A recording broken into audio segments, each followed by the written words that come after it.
Welcome to the episode of Locked In. In this video, I'm going to be going over the State Bike Warhawk single speed cyclocross bike. It is a $650 way to get into single speed cross. If you're still holding on to your fixed gear freestyle lifestyle, then this bike might be the perfect way to get into some dirt. So stay tuned and let's get into the review. In this review, I'm going to be going over the specs of the bike, price, the ride quality, and my final thoughts. So let's get into the specs. This bike is a full chromoly frame and fork. It does have cantilever style brakes. The wheel set is an aluminum wheel set with Novatech hubs, and it does come with either 35C stock tires or what I upgraded to, which was the WTB Riddler 37C tubeless tire setup. Comes with a set of Tektro cantilever brakes and Tektro brake levers, their own generic unbranded bar, stem, seat post, and saddle, and a square taper crankset. Now, as far as the rear wheel setup, even though this is a single speed cyclocross bike, it is not what you think. It is not a 120 space rear, it is a 130. So it does use a road bike style rear wheel. There are some benefits here that I'll reach into a little bit later, but keep that in mind. Your fixed gear rear wheel is not going to work on this bike unless you have the Paul rear hubs that are spaced out to 130. Now let's get into price. This bike obviously is going to fluctuate depending on sale price, but right now it's $649 stock. You can upgrade the tires.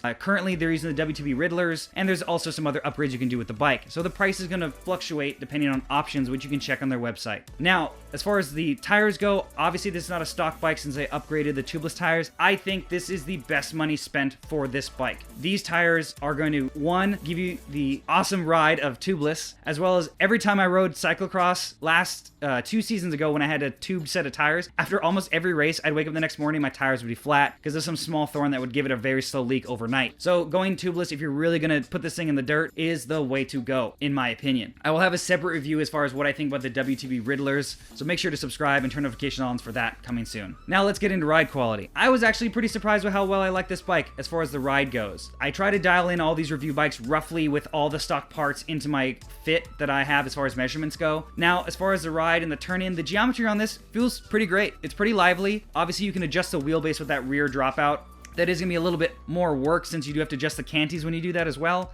So keep that in mind. But I left it basically in the stock configuration. Obviously, if you change your gearing, your wheel's going to suck in or go out if you add or remove links. So you could make this bike technically a little tighter handling or a little bit more stable, pulling that rear wheel out more. That being said, in the stock configuration, I think it's actually pretty good.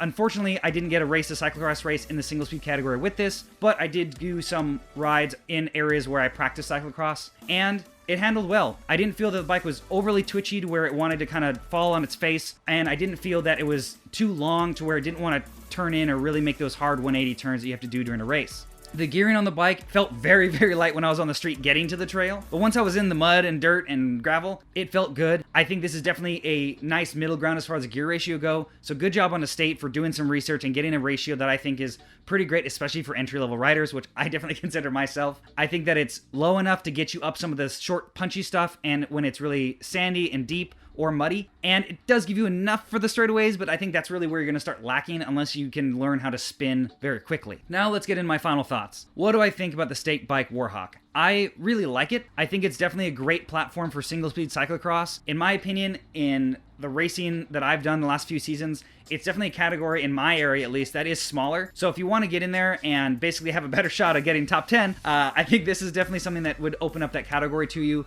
Or if you're just a big fan of single speed for whatever reason, or fixed gear riding, this is going to feel like the most natural progression over to dirt. Now, it is limiting, obviously, because it is a single speed, and there are crazy steep climbs that you're going to find out in the middle of nowhere that you're not going to find on the road.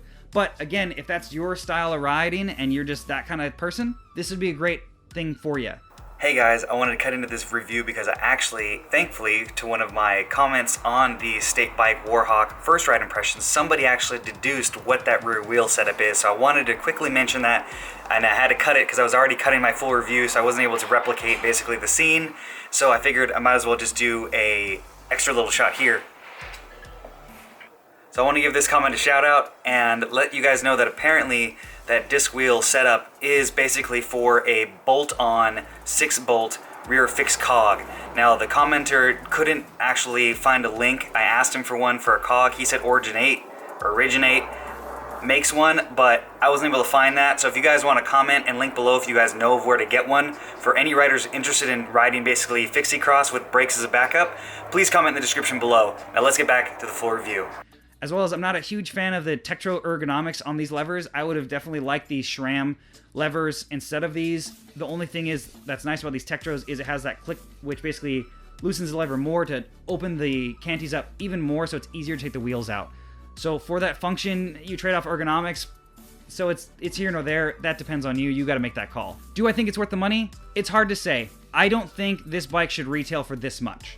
I think realistically, closer to the $500 mark is where it would lie. I get they might have to knock the wheels down as far as the quality goes, so you do get better wheels, but I have to compare this to the Aventon Quixote, which is the same style of frame, but with that bike, it's $600, geared, and has a nicer crankset, but the wheels on the Warhawk are definitely way, way, way nicer than what comes on the Aventon Quixote. Obviously, the geometries and stuff are going to be different, but you just got to see value for money. I think if this bike was in the 500, even 550, it would make more sense because you can basically get a geared bike like the Aventon Quixote or the Poseidon X for less money with more options. Like I said, the only real standout feature in my eyes is the wheels. So that's where I kind of find a hard thing with the current price of this bike. But if you're really into, like I said, or want to get into cyclocross, or really are a fixed gear diehard or single speeder and just like the simplicity, I think this is a killer deal for you. So thanks for watching. If you guys have any more questions about it, leave the comments in the comments below and I'll try to do my best to answer all of them for you guys. Make sure to subscribe and turn notifications on so you can see all my vlogs, bike reviews, first rides, unboxings, and all the weird stuff that I put on this channel